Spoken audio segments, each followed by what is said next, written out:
हमारा एक ही विषय है, जो वक्फ बोर्ड की जेपीसी की रिपोर्ट है, जिस रिपोर्ट में अनेक सदस्यों ने अपना डिसेंट नोट दिया है, वो नोट देने के बावजूद भी प्रोसीडिंग से निकालना और उन मेजॉरिटी मेंबर्स के व्यूज सिर्फ उसमें रखकर बुलडोज करना, ये ठीक नहीं है, ये कंडेमेबल है और एंटी डेमोक्रेसिक है। तो आप डिसेंट नोट के व्यूज को प्रिंट करके या अपने रिपोर्ट में डाल के बोलना चाहिए, उसके बजाय उसको डिलीट करके अगर कोई रिपोर्ट होती है मैं उसको कंडेम करता हूं, और ऐसे फर्जी रिपोर्ट को हम कभी नहीं मानेंगे, सदन कभी नहीं मानेगा।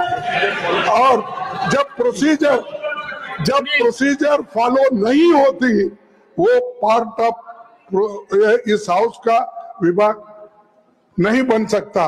तो इसीलिए मैं आपसे विनती कर रहा हूं कि उनको डायरेक्शन दीजिए, जो भी रिपोर्ट आई है वो अगर वो रिपोर्ट में डिसेंट व्यूज नहीं है तो उसको वापस भेजिए।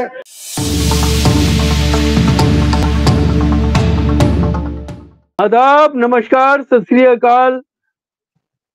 एनवीएन के खास कार्यक्रम में आपका स्वागत है। मैं हूं डॉक्टर मुजफ्फर गजाली। आज हम बात करने वाले हैं वक्फ अमेंडमेंट बिल 2024, जिसको ज्वाइंट पार्लियामेंट्री कमेटी ने 14 तरमीमात के साथ पास कर दिया है। वो 14 तरमीमात क्या है ये अभी मालूम नहीं है, लेकिन उसकी कयास आराइयां की जा रही हैं। वो क्या कयास आराइयां हैं और इसका समाज पर क्या असर पड़ेगा, वक्फ इमलाक पर क्या असर पड़ेगा। जी जावेद साहब, अभी 3 दिन पहले गवर्नमेंट ऑफ इंडिया ने तमाम वक्फ के सीईओ और सेक्रेटरीज को बुलाया था दिल्ली में। आप भी उस मीटिंग में गए थे, वहां क्या हुआ वो जरा हमारे दर्शकों को बताइए। शाहिद भाई ने बहुत ही स्टैटिस्टिकल डेटा को पेश किया है। वामसी जो पोर्टल है, अब ये नए मसौदे में सरकार कह रही है कि एक इंडिपेंडेंट पोर्टल बनेगी जिसमें आईटी कंसल्टेंट को हायर किया गया है। वो पोर्टल जो है 1 महीने के बाद तैयार हो जाएगा। जैसा कि अमेंडमेंट बिल में एक ये प्रोविजन है कि तमाम जितनी औकाफ हैं, जो रजिस्टर्ड औकाफ हैं, उनका वेरिफिकेशन दूसरे टर्म्स में ये कह सकते हैं कि पोर्टल पे आपको उस सारी इंफॉर्मेशन डाली जाएगी, जैसे कि उसका ओनरशिप के डॉक्यूमेंट, फिर अगर वक्फ है तो उसमें राजस्व रिकॉर्ड में उसके डिटेल, उसके अगर उसने कोई वक्फ किया है तो उसका वक्फनामा होगा। ये तमाम ऐसे डॉक्यूमेंट जो पूछे जाएंगे वो एक सिंगल विंडो सिस्टम पे आपको 6 महीने के वक्त में आपको इसको देना होगा। जो बोर्ड के अधिकारियों यानी चीफ एग्जीक्यूटिव ऑफिसर और डिफरेंट स्टेट के जो स्टेट सेक्रेटरी अल्पसंख्यक आए थे, उनको एक बहुत क्लियर कट डायरेक्शन दिया गया है कि कंसल्टेंट ये जो है रिपोर्ट 1 महीने में जमा करके और पोर्टल की जो नई जो शक्ल होगी वो उस पर अमल दरामद किया जाएगा। सरकार तो लगती है कि वो पहले से मन बना रखा है, उसने सब वो काम कर लिया, उसने अपने ऑफिसरों को एक नेसेसरी डायरेक्शन भी दे दिया। ये परसों की बात है 28 को। इसमें एक काबिल गौर बात यह है कि अगर आप ये तमाम चीजों को देखेंगे, जैसा कि अभी रिजवी भाई ने बात बताई कि ये जो सर्वे हुए हैं 39% और उसके बाद उन्होंने 61 का जो रेशियो दिया है, ये जो भी जेपीसी ने उसको आधार मान के या सरकार ने एक नैरेटिव स्टेब्लिश किया, पहले उसको एक निगेटिविटी मिले गई, फिर उसके बाद हम सबको मालूम है एक वकील साहब ने उसको, अश्वनी जो है उसको आप पिटिशनर बने, तमाम मैराथन के बाद अभी जब माहौल खौफ और एक भ्रम का पैदा हुआ तो अपने इन सारे चीजों को एक पाक साफ डेडिकेटेड और एक ऐसी अमलाक को आपने उसको इस तरह से ट्रीट किया। और मैं आपको ये बताऊं कि ये सारा जो टेस्ट केस है उत्तर प्रदेश का है। मैं थोड़ा सा बैकग्राउंड में जाऊं, मदरसा का पिछले 1 साल पहले इसी तरह के सिंगल विंडो सिस्टम पे वो सारे इंफॉर्मेशन लिए गए, और जब उनके इंफॉर्मेशन लिए गए तो फिर उनके उसी बेसिस पे ग्राउंड पे सर्वे हुआ, तो उसमें बहुत सारे मदरसे ऐसे पाए गए जिनके डॉक्यूमेंट पूरे नहीं थे, जिनको उन्होंने इलीगल करके बंद कर दिया। वक्फ के साथ भी कुछ ऐसे ही है। अगर आप 6 माह में आपने अगर ये नहीं पोर्टल पे अपनी जानकारी दे पाए, अब ये सेंट्रल वक्फ काउंसिल के जेरे नजर था, यानी जेरे उसके सुपरविजन में था, जो अभी वामसी पोर्टल है। वामसी पोर्टल के अलावा एक पोर्टल अब बनेगा। मुझे लगता है कि जैसे ये बिल पास होगी तो आपकी एक्सेसिबिलिटी को नील कर दिया जाएगा। मिसाल के तौर पे जितने तमाम मुल्क के वक्फ बोर्ड हैं, उत्तर प्रदेश के केस में देखेंगे पिछले 3 महीने से कोई धारा 37 की कॉपी इशू नहीं होता है, क्योंकि वहां पे एक नया रूल वक्फ एक्ट आया 25 नवंबर 2024 से उसको इम्प्लीमेंट किया गया है। उसमें जो उसके चेंज हुए हैं वो सीओ को सारे पावर हैं, सीओ पावर को डेलीगेट नहीं करता है। तो सरकार की जो फ्रेम है वर्क करने का, खासतौर से उत्तर प्रदेश, दिल्ली या हिंदी बेल्ट में, वो बहुत कैटेगोरिकली, बहुत ही मंशा के मुताबिक काम हो रहा है। बस शाहिद रिजवी साहब, जो अभी आनंद वर्धन साहब ने बात उठाई है, मैं उस बात को आगे बढ़ाते हुए ये मालूम करना चाहता हूं कि वक्त में 2 चीजें बड़ी इंपॉर्टेंट हैं। एक वक्त बाय यूजर है और दूसरा उसका आर्टिकल 40 है, जो लिमिटेशन को डिसाइड करता है कि इस पर कोई लिमिटेशन नहीं होगा। वक्फ है और उसको कभी भी वक्फ क्लेम कर सकता है, वक्फ बोर्ड क्लेम कर सकता है। अगर ये दोनों चीजें इस बिल में खत्म कर दी गई, इसका क्या इम्पैक्ट होगा और इसकी लीगल रेमेडी क्या है? जी, ये आपने बड़ी इम्पोर्टेंट इशू खड़ा किया है। असल में देखिए, जो वक्फ है उसकी डिफिनीशन के what is waqf is very important. वक्फ में जो वक्फ होता है कि पायस पर्पस होना चाहिए। दूसरा ये कि कैटेगरी है waqf by user. Waqf by user when we say कि भाई ये जगह वक्फ की है, हमारे पास डॉक्यूमेंट हो सकते हैं और नहीं भी हो सकते। डेडिकेशन का कोई डीड हो सकती है और नहीं भी हो सकती। So if a property is being used for a religious and pious purpose for a long time, then it was presumed to be a waqf property. जो अब खतरे में पड़ गई है, क्योंकि अब इन्होंने कहा कि every waqf has to be registered. If it is registered, if it is not registered, then it is no more a waqf property. If this definition of waqf property is taken away, that is waqf by user, then as I told you, that at least 61% of the total properties will be in problem. And I tell you, there are 150,000 mosques in India, the which are on waqf property. About 130,000 dargahs are there. 150,000 graveyards are there. 120,000 mosques are there. Then 12,000 madrasas are there which are on waqf land. Eidgah are there 10,000. So all these, if they are not being registered and the documents are not there, all of them will be in problem. That is the first thing, and that is what is the purpose of the government also, that this waqf has to be taken away.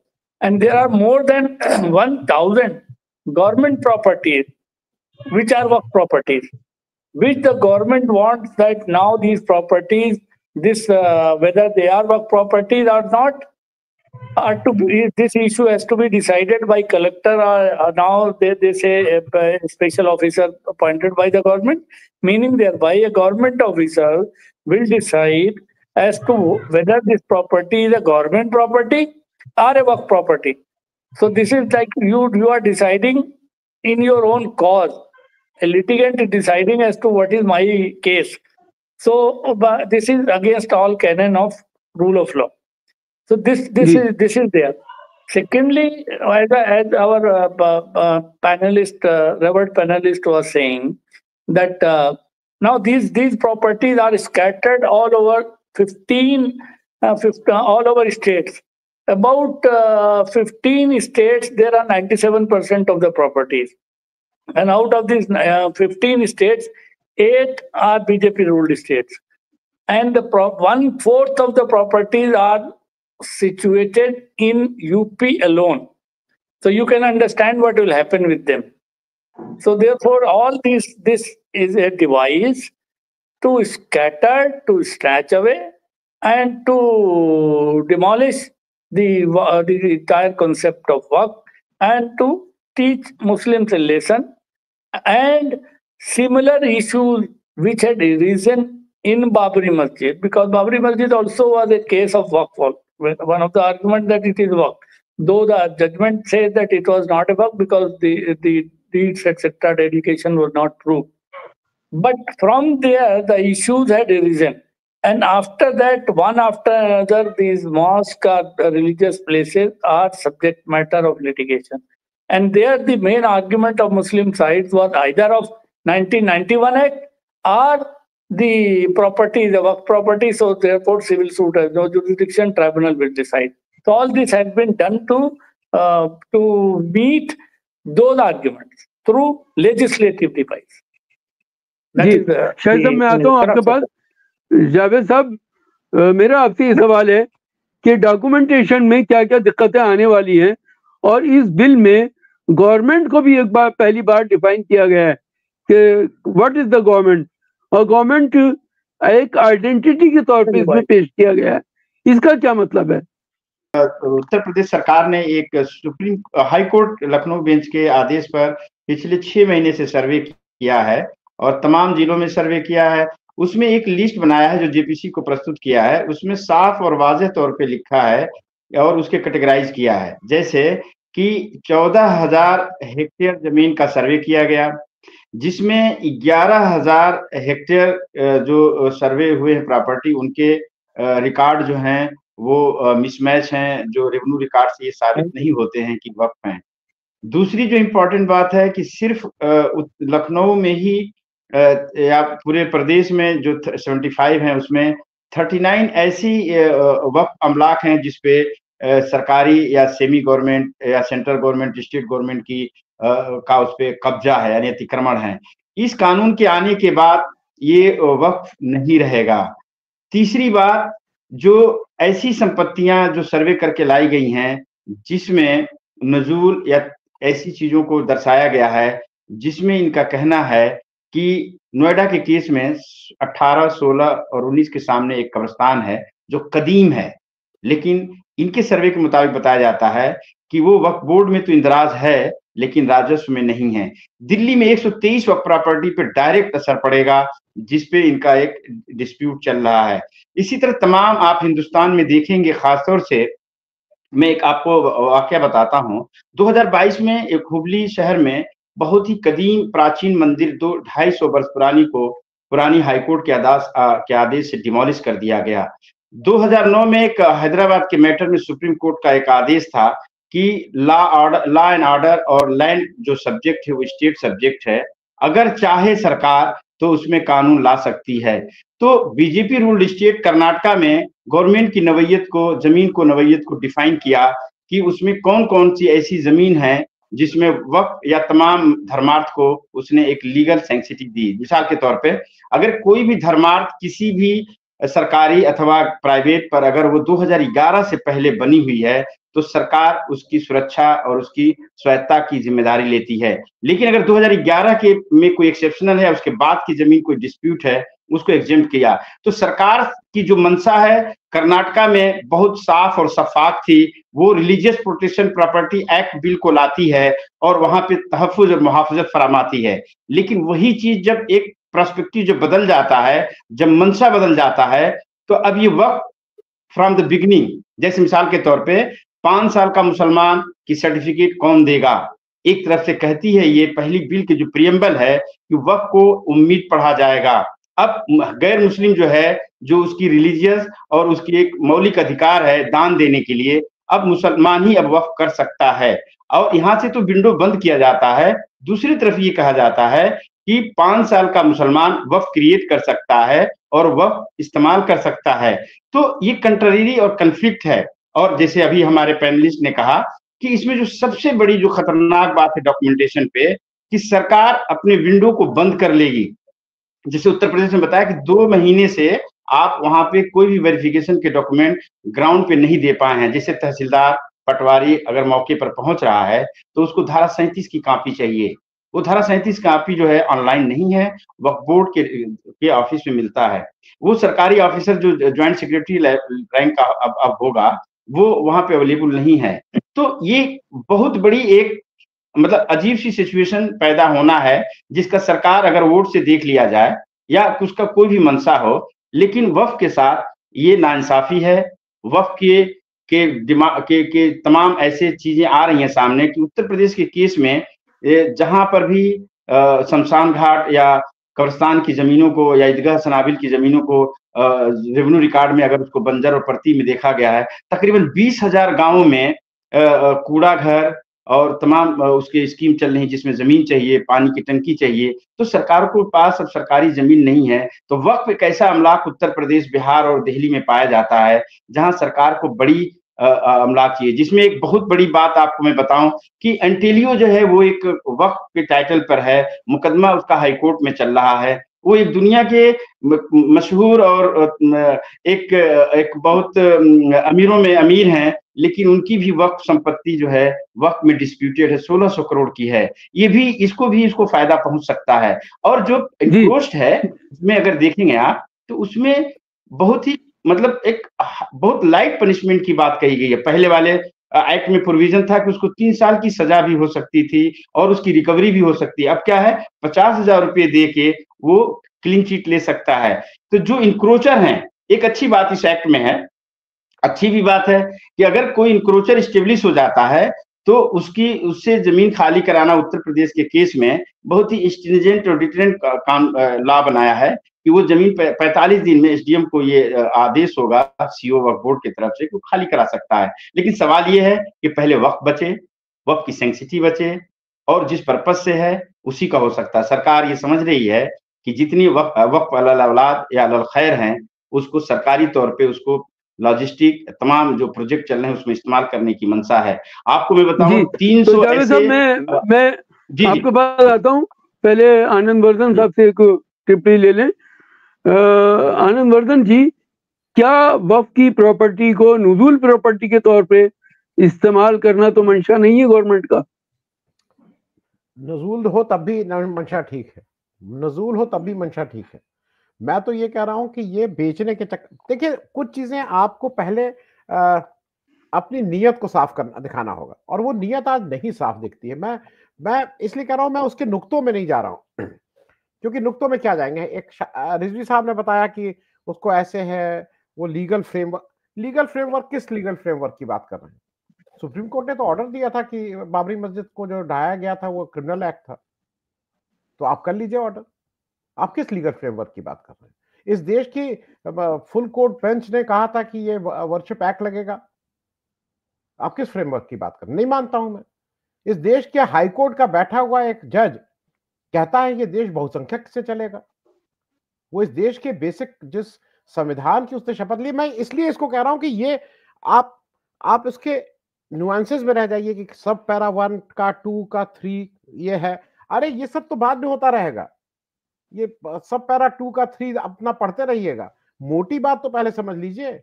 ये जो बड़ी बहस है कि देश, शेखर यादव जी क्या कहते हैं कि देश बहुसंख्यक के हिसाब से चलेगा। वो बदमाशी क्या कर रहे हैं, अंग्रेजी का शब्द है मेजॉरिटी, वो बहुसंख्यक और बहुमत को कंफ्यूज कराना चाह रहे हैं आदमी से। देश बहुमत से चलेगा, देश बहुसंख्यक से नहीं चलेगा। अब अगर वक्फ है तो उनके हिसाब से देश भी बहुसंख्यक बताएगा कि कैसे वक्फ चलेगा आपका, क्योंकि ये तो बहुसंख्यक डिसाइड करेगा ना इस देश में, उनकी थ्योरी के हिसाब से, जज साहब की थ्योरी के हिसाब से। तो मेरा सिर्फ कहना है कि बिल्कुल वक्फ बोर्ड में बहुत कमियां थी, इसमें कोई दो राय नहीं है। एज एन आउटसाइडर उसमें कुछ बुराइयां हो सकती थी, उसकी कुछ खामियां हो सकती थी, आप उसको दुरुस्त करते ना। उसको अगर उसने वक्फ का कुछ किया तो आप बनाइए कानून की, जैसे रेप में अब आप मौत की सजा दे रहे हैं, उसमें भी मौत की सजा दे दी, बना दीजिए कानून। लेकिन आप उसके इंप्लीमेंटेशन के लिए कि ये नहीं, ये लोग इसको ज्यादा अच्छा चलाएंगे, ये मेरे ख्याल में गलत है।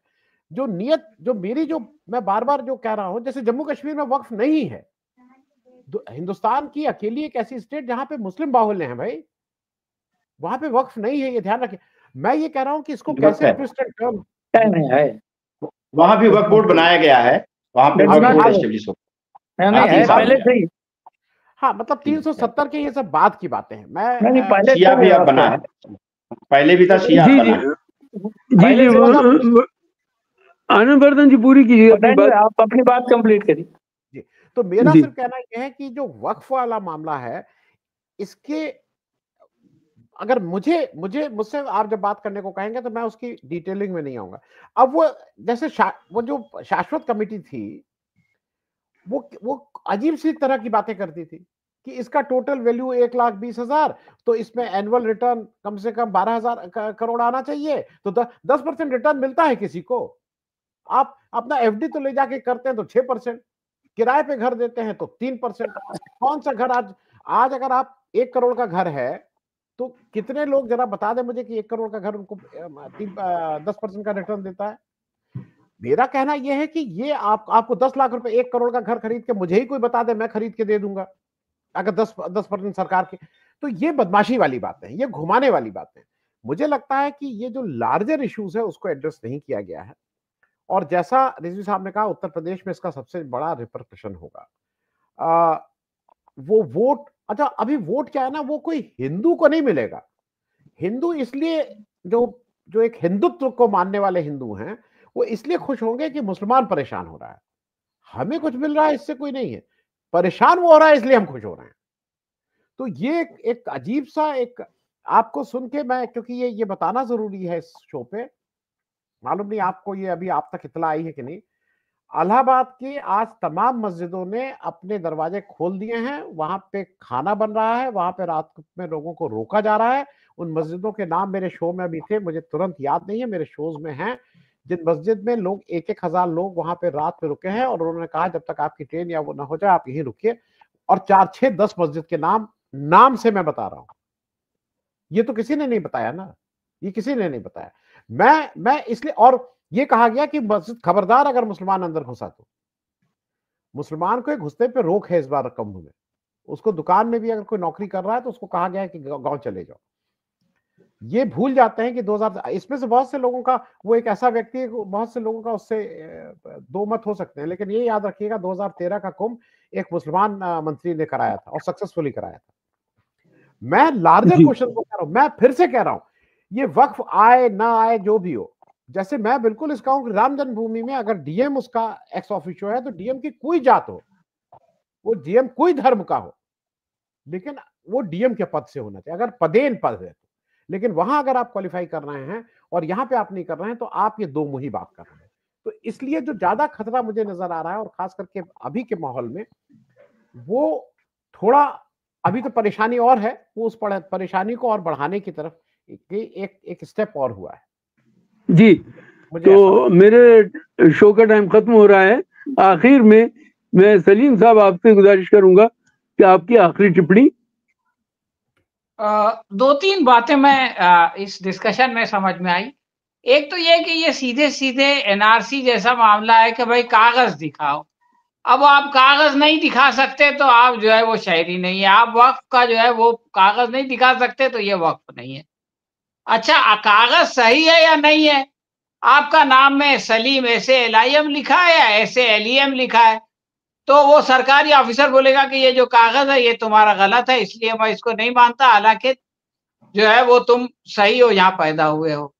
तो अब ये डीएम साहब ये काम करेंगे। डीएम साहब कैसे काम करते हैं ये हमने अयोध्या में देखा कि इन्होंने सुबह जो है वो जमीन खरीदी 2 लाख की और शाम में उसको बेची 16 लाख की, और जो है वो मिल बांट के खा लिए। तो डीएम लोग तो ऐसे काम करते हैं, और ये सारे डॉक्यूमेंट आ गए। और ये जो बात रिजवी साहब ने कही ये बहुत अहम है कि हम खुद ही अपने बारे में फैसला कर रहे हैं। योगी आदित्यनाथ के ऊपर बहुत सारे मुकदमे थे, उन्होंने खुद एक कमेटी बनाई और उस कमेटी ने ये रिकमेंड कर दिया कि ये सारे मुकदमे गलत हैं, और हाई कोर्ट में उसको चैलेंज किया गया तो हाई कोर्ट ने कहा कि वो कमेटी बनाना गलत नहीं था। अब चूंकि कमेटी बनाना गलत नहीं था तो इसलिए उसकी रिकमेंडेशन भी गलत नहीं है, और चूंकि उसका रिकमेंडेशन गलत नहीं है इसलिए योगी आदित्यनाथ ने खुद ही अपने आप को जो है वो बेगुनाह साबित कर दिया। तो डीएम साहब यही करेंगे कि जिस जमीन पे कब्जा करना है मामला उनके पास जाएगा तो वो बोल देंगे नहीं भाई आपका क्लेम गलत है, और जो सरकार का क्लेम है या अंबानी का क्लेम है जो वक्फ प्रॉपर्टी पे अपना घर बना के बैठा हुआ है 10 साल से उसका मुकदमा लटका हुआ है।